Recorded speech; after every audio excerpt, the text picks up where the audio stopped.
উদযাপন করতাম যদি এটা বলার সুযোগ থাকতো যে আল্লাহ হচ্ছেন ইলাহ।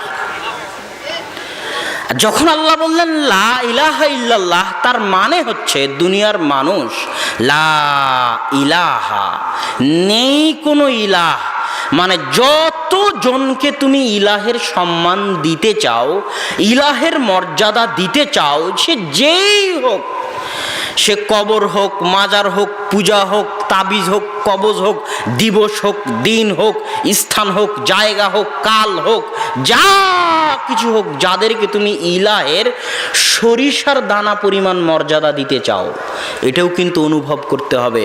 শিরকের এর মধ্যেই শিরক চলে আসবে।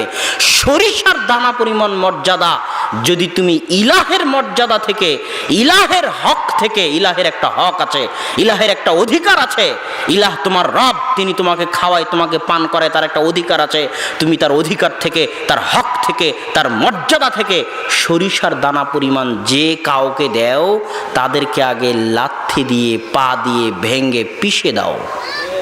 এর মানে হলো লা ইলাহা ইল্লাল্লাহ। ইলাহের যত অধিকার, হক, মর্যাদা, সম্মান যা কিছু আছে, তা একমাত্র পাওয়ার অধিকার কে রাখে? আল্লাহ সুবহানাহু ওয়া তাআলা। যখনই আপনি ইলাহের হক থেকে, ইলাহের মর্যাদা থেকে চুল পরিমাণ অন্য কাউকে দিবেন, তখন আপনি ইলাহের হককে শেয়ার করলেন। কি করলেন? শেয়ার করা বুঝেন তো? ভাগ করা বুঝেন তো? ওটেরই আরবি হচ্ছে শিরক করা। ওটেরই আরবি কি? শিরক করা। শিরক মানে শেয়ার করা, শিরক মানে ভাগ করা।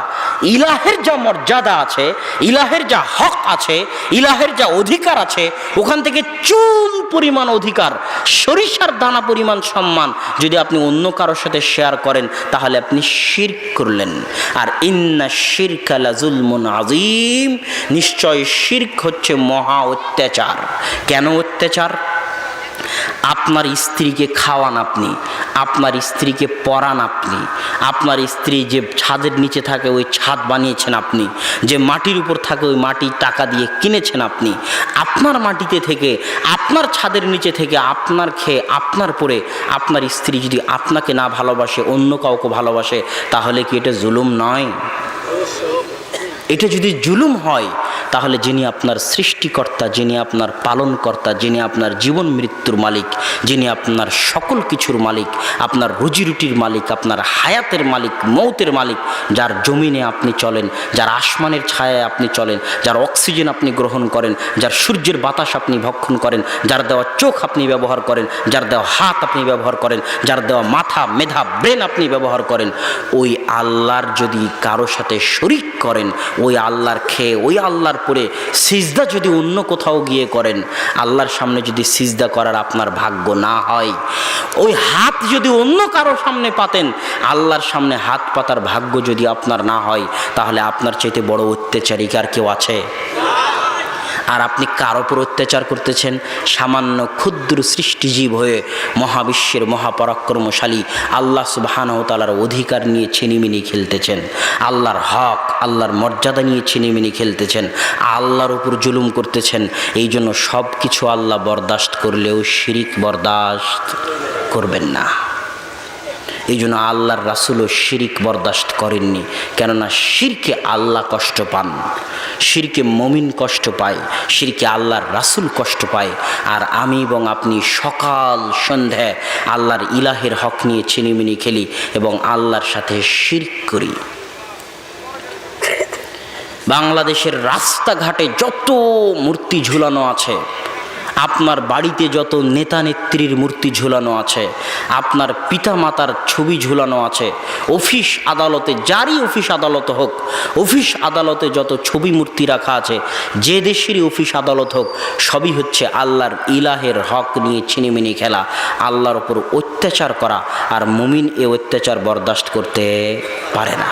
আপনি যদি মুমিন হন, আল্লাহকে ইলাহ হিসেবে মানেন, তাহলে 24 ঘন্টার মধ্যে আপনাকে এই সমস্ত মূর্তি, ছবি সব ভেঙ্গে, যত দামেরই হোক, সোনার মূর্তি হোক, আর আমেরিকা থেকে আর কোরিয়া থেকে আনা মূর্তি হোক, আপনার শোকেজে সাজানো, 24 ঘন্টার মধ্যে ভেঙ্গে খান খান করতে হবে। কেননা এরা হচ্ছে আল্লাহর হক নিয়ে চিনিমিনি খেলা। সম্মানিত উপস্থিতি, শিরক অনেক ভয়াবহ অপরাধ। আল্লাহ সুবহানাহু ওয়া তাআলা বলছেন, ইয়া বানি আদম লাউ আতাইতানি বিকরাবিল আরজি খাতায়া, হে আদম সন্তান, যদি কিয়ামতের মাঠে আসমান জমিন ভর্তি গুনাহ নিয়ে উপস্থিত হও আর তার মধ্যে শিরক না থাকে, তাহলে আমি আল্লাহ আসমান জমিন ভর্তি ক্ষমা নিয়ে উপস্থিত হব। ইন্নাল্লাহ লা ইয়াগফিরু আন ইউশরিকা বিহি ওয়া ইয়াগফিরু মা দুনা যালিকা লিমান ইয়াশা। আল্লাহ সকল গুনাহ ক্ষমা করতে রাজি আছেন, কিন্তু শিরকের গুনাহ আল্লাহ সুবহানাহু ওয়া তাআলা ক্ষমা করবেন না। আর আমাদের দেশের মুসলমানদের অবস্থা কত নিম্ন পর্যায়ের, যে জওহরলাল নেহেরু কংগ্রেসের নেতা, ভারত স্বাধীনতা আন্দোলনের নেতা, ইন্দিরা গান্ধীর পিতা জওহরলাল নেহেরু বলতেছে, যখন আজাদি স্বাধীনতা আন্দোলনের সময় মুসলমানেরা বলতেছে আমাদের আলাদা দেশ চাই পাকিস্তান, তখন জওহরলাল নেহেরু বলতেছে তোমরা আলাদা দেশ দিয়ে কি করবা, আমি তো ভারতের হিন্দু মুসলমানের মধ্যে কোনো পার্থক্য দেখি না। তাহলে বলেন কি আপনি ভারতের হিন্দু মুসলমানের মধ্যে কোনো পার্থক্য দেখেন না? তো বলেন না, মুঝে হিন্দু মুসলিম মে কোই ফার্ক নজর नहीं आता, হিন্দু মুসলমানের মধ্যে আমি কোনো পার্থক্য দেখতে পাই না। কেন? তো বলে হিন্দুরা মাটির উপর মূর্তি বানিয়ে পূজা করে, আর মুসলমানেরা মাটির নিচে শুয়ে থাকা বাবার পূজা করে। তো একজনের পূজা করার বস্তু মাটির উপরে, আর একজনের পূজা করার বস্তু মাটির নিচে। একজনেরটার নাম মা আর আরেকজনেরটার নাম বাবা, এতটুকুই পার্থক্য। এর বাইরে তো আমি মুসলমানদের আর হিন্দুদের মধ্যে কোনো পার্থক্য দেখতে পাই না, আর এটা বাস্তবতা। সম্মানিত উপস্থিতি, এই জন্য আমাকে এবং আপনাকে তাওহীদের গুরুত্ব এবং রব এবং ইলাহের মধ্যে যে পার্থক্য, এই পার্থক্য আমাকে এবং আপনাকে অনুভব করতে হবে। এখানে আর একটা জিনিস বলি, মাঝখানে শিরক কেন আসে, শিরক কেন তৈরি হয়? শিরক যারা তৈরি করে তাদের সবচেয়ে বড় মাধ্যম হচ্ছে, তারা বলে শিরক এবং বেদাত দুটেই, সমাজে যত শিরক আর বেদাত প্রচলিত আছে তার একটা মূল কারণ হচ্ছে হুজুররাও বলে, পীরেরাও বলে, হিন্দু ব্রাহ্মণরাও বলে, খ্রিস্টান পাদ্রীরাও বলে, সিনাগগ ইহুদিদের রাব্বিরাও বলে, আরে তুমি অনেক গুনাহগার, তুমি কি আর ডাইরেক্ট আল্লাহর সাথে কথা বলতে পারো? তুমি কি আর ডাইরেক্ট আল্লাহর কাছে চাইতে পারো? আল্লাহর কাছে কিছু বলতে হলে মাধ্যম লাগবে, আল্লাহর কাছে কিছু বলতে হলে লিংক লাগবে। প্রধানমন্ত্রী হাসিনার সাথে কি ডাইরেক্ট যোগাযোগ করা যায়? মাধ্যম ধরা লাগে, ওয়াস্তা ধরা লাগে। এই জন্য আপনাদের এলাকায় দেখবেন যে হুজুরকে ডেকে নিয়ে আসা হবে দোয়া করানোর জন্য, আছে না নাই? জানাজার সালাত শেষ হয়ে যাবে, তারপরে কবরে গিয়ে যদি হুজুর দোয়া না করে তাহলে বলবে যে হুজুর ভালো না, হুজুর দোয়া করলো না। নাই এরকম আপনাদের এলাকায়? তো আমি আসতেছি লিংক ভাইয়ার কথায়। এখানে একটা কথা বলে নিই দোয়া সম্পর্কে, যে দোয়া করার সবচেয়ে বড় মাধ্যম হচ্ছে সালাত। রাসূল সাল্লাল্লাহু আলাইহি ওয়াসাল্লাম যখনই বিপদে পড়তেন তখনই বাদারা ইলা সালাহ, সালাতে দাঁড়িয়ে যেতেন। কিসের জন্য? দোয়া করার জন্য। সারা আলাইহা সালাতু ওয়াস সালাম যখন জালেম বাদশার কবলে বিপদে পড়লেন তখন উদ্ধারের জন্য সালাতে দাঁড়িয়ে গেলেন। কিসের জন্য? আল্লাহর কাছে দোয়া করার জন্য। আর বান্দা আল্লাহর সবচেয়ে নিকটবর্তী থাকে যখন সিজদায় থাকে। আর সালাত শব্দের শাব্দিক অর্থ হচ্ছে দোয়া। সালাত শব্দের শাব্দিক অর্থ কি? দোয়া। তাহলে আল্লাহু আকবার থেকে নিয়ে আসসালামু আলাইকুম ওয়া রাহমাতুল্লাহ পর্যন্ত সবই শুধু দোয়ার জায়গা। কিসের জায়গা? দোয়ার জায়গা। সালাম ফিরানোর আগে যত ইচ্ছা তত দোয়া করেন, সিজদায় গিয়ে দোয়া করেন, রুকুতে গিয়ে দোয়া করেন, দুই সিজদার মাঝে দোয়া করেন। এবার সালাম যখন ফিরলেন তখন কি শেষ হয়ে গেল? দোয়া শেষ হয়ে গেল। কি শেষ হয়ে গেল? দোয়া শেষ হয়ে গেল। এটা মাথায় রাখতে হবে। সালাত শেষ হলো মানে কি শেষ হয়ে গেল? দোয়া শেষ হয়ে গেল।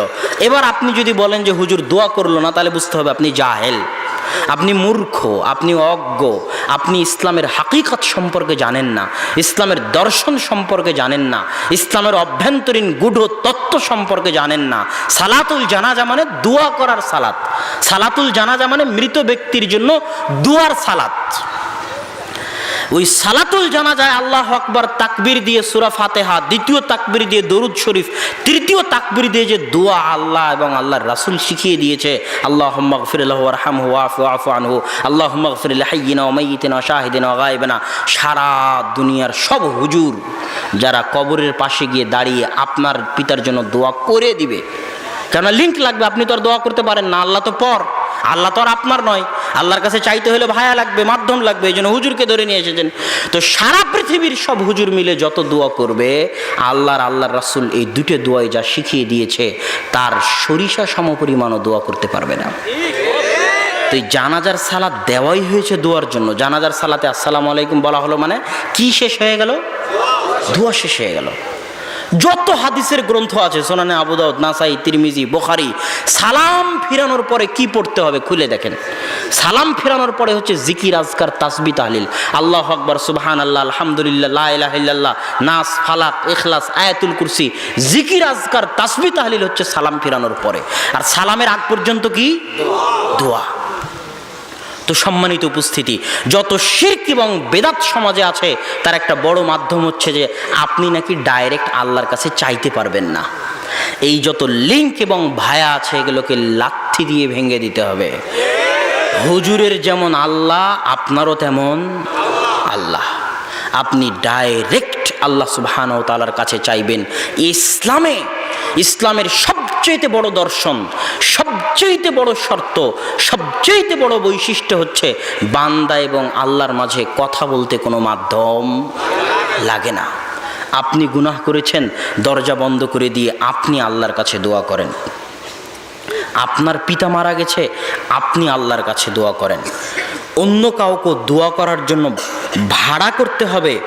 ইসলাম ভাড়াটে ধর্ম নয়, ইসলাম ভাড়া দিয়ে চলে না। তো যত শিরক বেদাত সমাজে প্রচলিত আছে, সব শিরক বেদাতের ভিত্তি হচ্ছে আপনি মনে করেন আল্লাহর কাছে কিছু চাইতে হলে মাধ্যম লাগবে। জি না, আপনার আল্লাহ, আপনি চাইতে শিখেন। আল্লাহ সুবহানাহু ওয়া তাআলা চাওয়াকে পছন্দ করে। আল্লাহ সুবহানাহু ওয়া তাআলার নিকটে আপনি যদি না চান তাহলে আল্লাহ রাগ করে। এটা হচ্ছে আল্লাহর দয়া। আল্লাহ হচ্ছেন আর রহমানির রহিম, পরম দয়ালু। রহমানের দয়া এমন দয়া, রহমানের দয়া এমন দয়া, রহমানের দয়া এমন দয়া যে তার নিকটে না চাইলে তিনি রাগ করেন। আর মানুষের দরবারে চাইতে যান, আজকে দিবে, কালকে দিবে, তারপরের দিন আপনাকে তাড়িয়ে দিবে, খারাপ ব্যবহার করবে। না হয় তারপরের দিন চাইতে গেলে খারাপ ব্যবহার করবে, না হয় তারপরের দিন চাইতে গেলে খারাপ ব্যবহার করবে। এটা মানুষের দয়া। আর আল্লাহ সুবহানাহু ওয়া তাআলার দয়া হচ্ছে তার নিকটে না চাইলে তিনি রাগ করেন। এই জন্য রাসূল সাল্লাল্লাহু আলাইহি ওয়াসাল্লাম বলেছেন যে তোমাদের কারো যদি পায়ের জুতার ফিতা হারিয়ে যায়, শিসআনা আলাইহি, তাহলে পায়ের জুতার ফিতাও যেন কার কাছে চাই? আল্লাহ সুবহানাহু ওয়া তাআলার কাছে চাই। ফকিরের মতো হাত উঠিয়ে আল্লাহর কাছে ভিক্ষা করবেন। ফকিরি অনুভূতি ভেতরে থাকতে হবে। যেমন ফকির আপনার নিকটে এসে হাত পেতে ভিক্ষা করে, ওইভাবে আপনি আল্লাহর দরবারে হাত পেতে ভিক্ষা করবেন ফকিরের মতো। আল্লাহ সুবহানাহু ওয়া তাআলা দিবে না মানে? অবশ্যই দিবে। আল্লাহ সুবহানাহু ওয়া তাআলা দেওয়ার জন্য বসে আছে। আপনার চাওয়ায় ত্রুটি আছে, আপনি চাইতে জানেন না, আপনি চাওয়া শিখেননি। আর দোয়া ও মুখুল ইবাদাহ, দোয়া করা হচ্ছে ইবাদতের সার নির্যাস। দোয়া করা আপনাকে শিখতে হবে। দোয়া করা শিখেন। যত শিরক এবং বেদাত সমাজে আছে সবই লিংক এবং ভায়াগুলোর মাধ্যমে টিকে আছে। সম্মানিত উপস্থিতি, এখানে আরও একটি কথা বলে নিই, সেটা হচ্ছে এই লিংক এবং ভায়ার হ্রদে একটা হাদিস আপনাদের সামনে পেশ করি, যেটা আপনাদের জানা থাকতে পারে। কঠিন কিয়ামতের মাঠে যখন আল্লাহ সুবহানাহু ওয়া তাআলা বিচার শুরু করবেন না, কঠিন কিয়ামতের মাঠে যখন আল্লাহ সুবহানাহু ওয়া তাআলা বিচার শুরু করবেন না, তখন মুমিনেরা পাগল হয়ে যাবে বিচার শুরু করানোর জন্য, অস্থির হয়ে যাবে। তখন তারা আদম আলাইহিস সালাতু ওয়াস সালামের নিকটে গিয়ে বলবে, আন্নাল্লাহা খালাকাকা বিয়াদিহি, আল্লাহ আপনাকে নিজে হাতে সৃষ্টি করেছে, আপনি একটু আল্লাহকে বলেন না। তখন আদম আলাইহিস সালাম বলবেন যে আজকে আমার প্রতিপালক আমার ওপর এত রাগান্বিত, লাম ইয়াগযাব, এত রাগান্বিত আগেও কোনো দিন হননি, পরেও কোনো দিন হননি। আমি আল্লাহর সামনে গিয়ে কথা বলতে পারবো না। আল্লাহ সুবহানাহু ওয়া তাআলার গায়রাত আছে, আত্মমর্যাদা আছে। আল্লাহ সুবহানাহু ওয়া তাআলার গায়রাত, আত্মসম্মান বোধ আছে, যে আত্মসম্মান বোধে তার নবীরা তার সামনে কথা বলতে ভয় পাচ্ছেন, তার নবীরা তার সামনে কথা বলতে চাচ্ছেন না। মুসা আলাইহিস সালাম কথা বলবেন না, ঈসা আলাইহিস সালাম কথা বলবেন না, নূহ আলাইহিস সালাম কথা বলবেন না। এবার মুহাম্মদ সাল্লাল্লাহু আলাইহি ওয়াসাল্লাম যখন কথা বলতে যাবেন, তখন তিনি কথা বলতে গিয়ে কি সরাসরি কথা শুরু করবেন? না, তখন তিনি সরাসরি সিজদায় পড়ে যাবেন। এটা আল্লাহর হায়বাত, এটা আল্লাহ সুবহানাহু তাআলার আত্মমর্যাদা, যেটা তার নবীরা জানে। যে আল্লাহকে চিনে সে অনুভব করতে পারবে যে হায়বাত কাকে বলে, এই আত্মমর্যাদা বোধ কাকে বলে, আল্লাহ সুবহানাহু তাআলার এই দাপট, আল্লাহ সুবহানাহু তাআলার এই আত্ম অহংকার, যা একমাত্র তার শানেই মানায়, আর কারো শানে মানায় না। তো এই কঠিন কিয়ামতের মাঠে নবী রাসূল যদি আল্লাহর সাথে কথা না বলতে পারে, তাহলে দুনিয়াতে যারা আপনাকে বলতেছে যে তুমি আল্লাহর সাথে ডাইরেক্ট কথা বলতে পারবা না, আমার মাধ্যম লাগবে, এরা কি কিয়ামতের মাঠে আল্লাহর সামনে দাঁড়াতে পারবে? এদের কি সাহস হবে, ক্ষমতা হবে? এই সমস্ত পীর, বাবা, অলি, আউলিয়া, তাবিজ, কবজ, এদের কারো কি সাহস হবে কিয়ামতের মাঠে আল্লাহর সামনে দাঁড়িয়ে কথা বলার? অসম্ভব। সুতরাং এগুলো হচ্ছে সব মিথ্যা, ভুয়া। আল্লাহ সুবহানাহু তাআলার নিকটে আপনি চাইবেন ডাইরেক্ট এবং সরাসরি। আল্লাহ সুবহানাহু তাআলা আপনাকে দেওয়ার জন্য বসে আছেন, তিনি দিবেন। সম্মানিত উপস্থিতি, তাওহীদের যেটা সবচেয়ে বড় গুরুত্ব, সেটা হচ্ছে তাওহীদ মুসলমানকে সবচেয়ে বেশি মজবুত করে, সবচেয়ে বেশি শক্তিশালী করে। এই জন্য সারা পৃথিবী তাওহীদকে ভয় পায়। মুসলমান যদি একবার তাওহীদবাদী হয়ে যায়, তাহলে মুসলমান সবচেয়ে শক্তিশালী। কেন? যে মুসলমান আজকে কবরের সামনে সিজদা করে, যে মুসলমান আজকে তাবিজ কবজ ব্যবহার করে, যে মুসলমান আজকে কুসংস্কারে বিশ্বাস করে, যে মুসলমান আজকে দিবস পালন করে, এই ছেলেরা 31st নাইট পালন করেনি। এখানে বহু ছেলে যুবক বসে আছে যারা 31st নাইট গতকাল রাত্রে পালন করেছে। নাই এরকম ছেলে? অবশ্যই আছে, 100 বার আছে। আমি বলি এই সমস্ত ছেলেদেরকে উদাহরণ দেওয়ার পরে বলি, তারপরে আগের কথায় আবার ফিরে যাচ্ছি। একটা উদাহরণ মনোযোগ দিয়ে শোনেন। মনে করেন আপনারা পরীক্ষার হলে বসে আছেন, 3 ঘন্টার পরীক্ষা। প্রতি ঘন্টায় যে পরীক্ষার যে সুপার হলের, তিনি এইভাবে টেবিলে বাড়ি দিচ্ছেন যে 1 ঘন্টা হলো, দেয় না? বেল বাজায় না? তো যখন 1 ঘন্টার বেল বাজালো, তখন সব ছেলেপেলে ঘড়ির দিকে তাকিয়ে, প্রশ্নের দিকে তাকিয়ে আবার তাড়াহুড়া করে লেখা শুরু করতেছে। কপালের ঘাম ঘেমে যাচ্ছে যে সময় শেষ হয়ে আসতেছে, কখন লেখা শেষ করব। ওদের মধ্যে একটা ছেলে বেলের আওয়াজ শুনে আনন্দ করতেছে, উৎসব করতেছে, হাসাহাসি করতেছে। দ্বিতীয় ঘন্টা যখন হলো, তখন অন্য ছেলেদের চিন্তা আরও বেড়ে গেছে, আর ওই ছেলে আরও খুশি হচ্ছে। তৃতীয় ঘন্টার আগে 15 মিনিটের লাস্ট অ্যালার্মিং যখন বেল বাজলো, তখন বাকি সকল ছাত্রের অবস্থা ঘেমে, ক্লান্তে, চিন্তায় জুবুথুবু অবস্থা, আর এই ছেলেটা আনন্দে উল্লাসে ফেটে পড়তেছে। তো একে আপনি কি বলবেন? বোকা, গর্ধব, গাধা, গণ্ড, মূর্খ, জাহেল, কি বলবেন? তো এই ছেলে যেমন মূর্খ, গর্ধব, গাধা, আক্কেল নাই, জ্ঞান নাই, ঘেলু নাই, একে হচ্ছে তুলে ডাস্টবিনে ফেলে দিতে হবে। অচল, অকেজ হয়ে গেছে, জাতির বোঝা। মানুষ তার নিজের পরিবারের জন্য বোঝা হয়, মানুষ তার নিজের জন্য বোঝা হয়, মানুষ জাতির জন্য বোঝা হয়, মানুষ দেশের জন্য বোঝা হয়, যখন মানুষ শাখসিয়া মুআসসিরা, প্রভাব বিস্তারকারী ব্যক্তিত্ব হতে না পারে। প্রভাব বিস্তারকারী ব্যক্তিত্ব বুঝেন? স্বামী স্ত্রী বিবাহ করেছে, বিবাহ করার পর দুইজনই প্রত্যেক দিন যদি 1 কোটি বার করে আই লাভ ইউ বলে স্বামী স্ত্রী পরস্পরকে, 1 কোটি বার করে, আর স্বামীর মধ্যেও যদি ব্যক্তিত্ব না থাকে, আর স্ত্রীর মধ্যেও যদি ব্যক্তিত্ব না থাকে, ওই সংসার টিকবে না। ব্যক্তিত্ব মানে আপনার চলা ফিরা, আদর্শ, আপনার সংস্কৃতি, আপনার আদব কায়দা, জ্ঞান, গরিমা দেখে আপনার স্ত্রী আপনার কাছ থেকে শিখবে, আপনাকে সম্মান করবে। আর আপনার স্ত্রীর চলা ফিরা, আদর্শ, জ্ঞান, গরিমা, ব্যক্তিত্ব দেখে আপনি আপনার স্ত্রীকে সম্মান করবেন। এই প্রভাব বিস্তার করতে পারা, মানুষকে প্রভাবিত করতে পারা, এটা প্রত্যেক মুসলিমের বৈশিষ্ট্য। আপনি যদি প্রভাব বিস্তারকারী পিতা না হতে পারেন, ব্যক্তিত্ববান পিতা না হতে পারেন, তাহলে আপনার সন্তানদেরকে আপনি নিয়ন্ত্রণে রাখতে পারবেন না। আপনার সন্তান আপনার কথা শুনে না মানে আপনি ব্যক্তিত্বহীন পিতা, আপনাকে তুলে ডাস্টবিনে ফেলে দিতে হবে। আপনি জাতির জন্য বোঝা, পরিবারের জন্য বোঝা। আপনি ব্যক্তিত্ববান স্বামী নন মানে আপনি অকেজো বোঝা। আমি আমার নানাকে দেখেছি, আমার নানার দ্বারা আমি অনেক প্রভাবিত। তিনি একজন প্রভাব বিস্তারকারী ব্যক্তিত্ববান ব্যক্তি ছিলেন। এমন কোনো শুক্রবার দেখিনি যেই শুক্রবারে আমার নানা সবার আগে মসজিদে যায়নি। এমন কোনো রমাজান দেখিনি যেই রমাজানে তিনি এতেকাফ করেননি। এমন কোনো সালাত দেখেনি যেই সালাত তিনি মসজিদে সবার আগে গিয়ে আজান দিয়ে জামাতের সাথে আদায় করেননি। বহুদিন দেখেছি গরম ভাতে হাত দিয়ে তিনি কেঁদেছেন। তো আমি তার দ্বারা প্রভাবিত, মানে তিনি একজন ব্যক্তিত্ববান আদর্শবান মুসলিম। আর এই যে যুবক যে স্রোতের গায়ে গা ভাসিয়ে দিয়েছে, স্রোত বলতেছে 31st নাইট করতে হবে, যুগ বলতেছে 31st নাইট করতে হবে, তাই সেও 31st নাইট করেছে। তো ওই সমুদ্রে নদীতে, আপনাদের এলাকায় নদী আছে না, ওই নদীতে পানা ভাসে না, খড়কুটো ভাসে না, ফেনা ভাসে না। ওই পানা খড়কুটো ফেনার যেমন কোনো মূল্য নাই, এই যুবকের তেমন কোনো মূল্য নাই।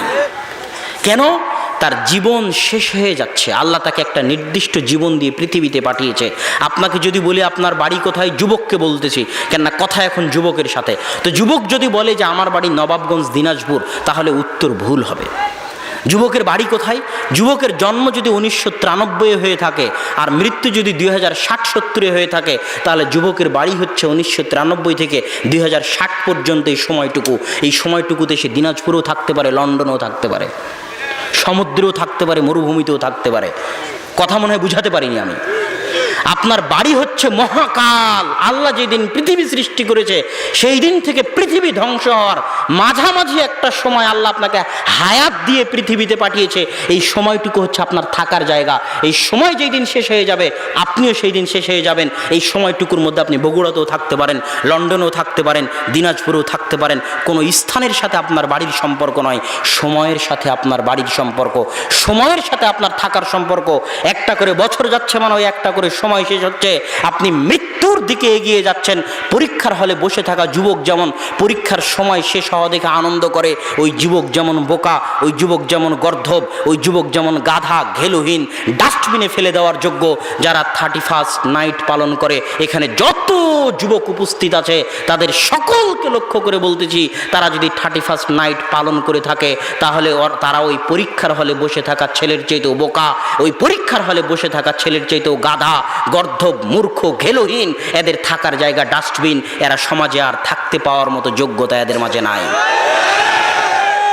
এই জন্যই আব্দুর রাজ্জাক বিন ইউসুফ বহু বক্তব্যে বলেছে যে যুবক, তোমাকে তোমার মাস্টারকে যে ডক্টরেট ডিগ্রি পাশ করেছে অক্সফোর্ড থেকে, তাকে যদি জাহেল মূর্খ প্রমাণ করতে না পারি তাহলে জাতির সামনে বক্তব্য দিব না। আর এই যে আমি জাহেল মূর্খ প্রমাণ করে দিলাম যে সে কেন জাহেল, যে 31st নাইট পালন করে সে কেন মূর্খ।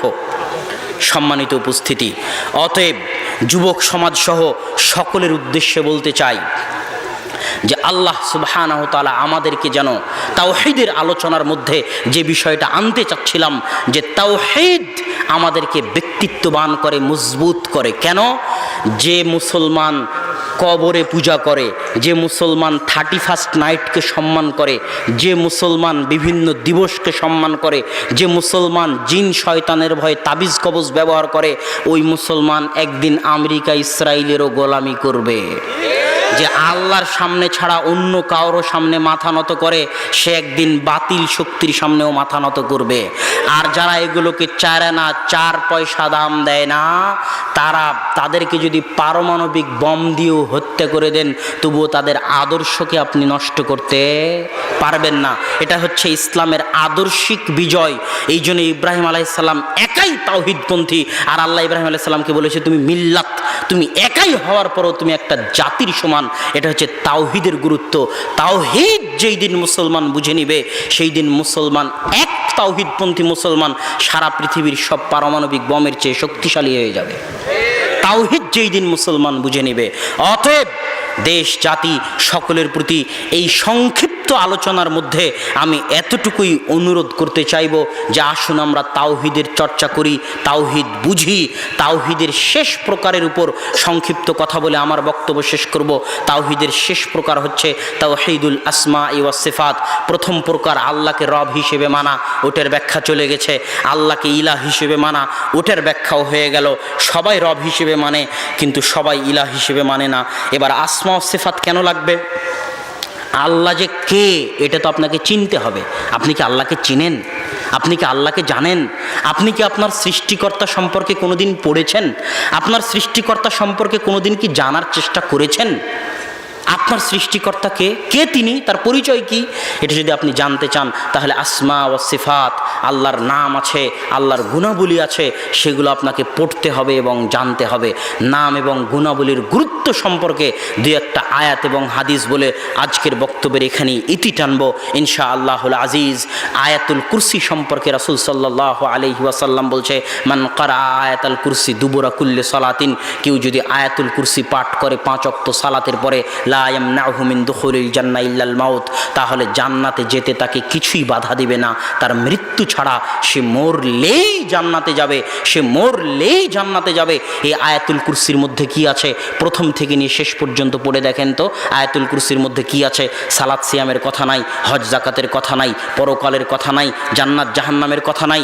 শুরু থেকে শেষ পর্যন্ত শুধুই শুধু আল্লাহ সুবহানাহু ওয়া তাআলার নাম, তার পরিচয়, তার গুণাবলী আছে। আল্লাহ লা ইলাহা ইল্লা হুয়াল হাইয়ুল কাইয়্যুম লা তাখুযুহু সিনাতুন ওয়ালা নাওমুন লাহু মা ফিস সামাওয়াতি ওয়াল আরজ। এই যে লাহু মা ফিস সামাওয়াতি ওয়াল আরজ এর মানে কি সম্পূর্ণটুকু ব্যাখ্যা করার হয়তো সময় নাই। আল্লাহ বলছেন আসমান এবং জমিন এবং তার মাঝে যা কিছু আছে সবই আমার।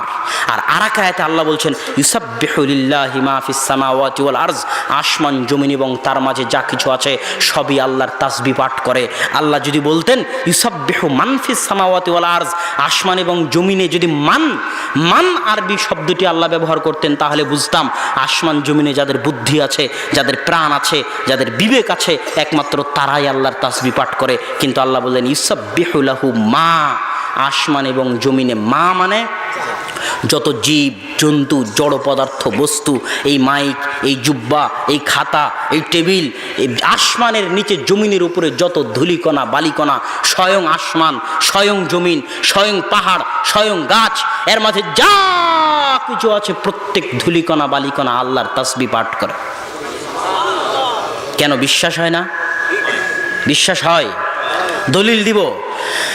আল্লাহ সুবহানাহু ওয়া তাআলা যখন ইব্রাহিম আলাইহিস সালাতু ওয়াস সালামকে আগুনে নিক্ষেপ করা হলো, তখন আল্লাহ বললেন ইয়া নারু কুনি বারদাও ওয়া সালামান আলা ইব্রাহিম, হে আগুন তুমি ইব্রাহিমের জন্য ঠান্ডা হয়ে যাও। আগুনের কি জীবন আছে? আগুনের কি প্রাণ আছে? আগুন তো জড় বস্তু, তো আগুন কি ঠান্ডা হয়নি? মুসা আলাইহিস সালাতু ওয়াস সালাম যখন নদী পার হলেন তখন লাঠি নিক্ষেপ করলেন, নদী রাস্তা তৈরি করে দিল। তো সমুদ্রের পানির কি জীবন আছে? এটা তো জড় বস্তু। জলোচ্ছ্বাস পানি দিয়ে হয়, পানির কি জীবন আছে? 150-200 কিলোমিটার গতিতে বাতাস প্রবাহিত হয়, বাতাসের কি জীবন আছে? 8 রিখটার স্কেলে 9 রিখটার স্কেলে জমিন কেঁপে ওঠে, মাটি কেঁপে ওঠে, মাটির কি জীবন আছে? এই মেঘ আওয়াজ করে, এই মেঘ বৃষ্টি আকারে ছড়িয়ে বেড়ায়, এগুলোর কি জীবন আছে? তাহলে এই মেঘ, এই বাতাস, এই পানি, এই জমিন সবই আল্লাহ সুবহানাহু ওয়া তাআলার কথা শুনে। তার অগণিত অহরহ দলিল আছে। এই জন্য রাসূল সাল্লাল্লাহু আলাইহি ওয়াসাল্লাম শিখিয়ে দিয়েছেন সুবহানাল্লাযী সাখখারা লানা হাদা। যখন আপনি কোনো গাড়িতে উঠবেন তখন আপনি এই দোয়া পড়বেন, এটা আল্লাহ রাসূল শিখিয়ে দিয়েছে, এটা তাসবিহ। এই দোয়ার মধ্যে কি আছে? যে আমি যে গাড়িতে উঠলাম ওই আল্লাহর পবিত্রতা বর্ণনা করতেছি যিনি এই গাড়িকে আমার অধীনস্থ করে দিয়েছেন।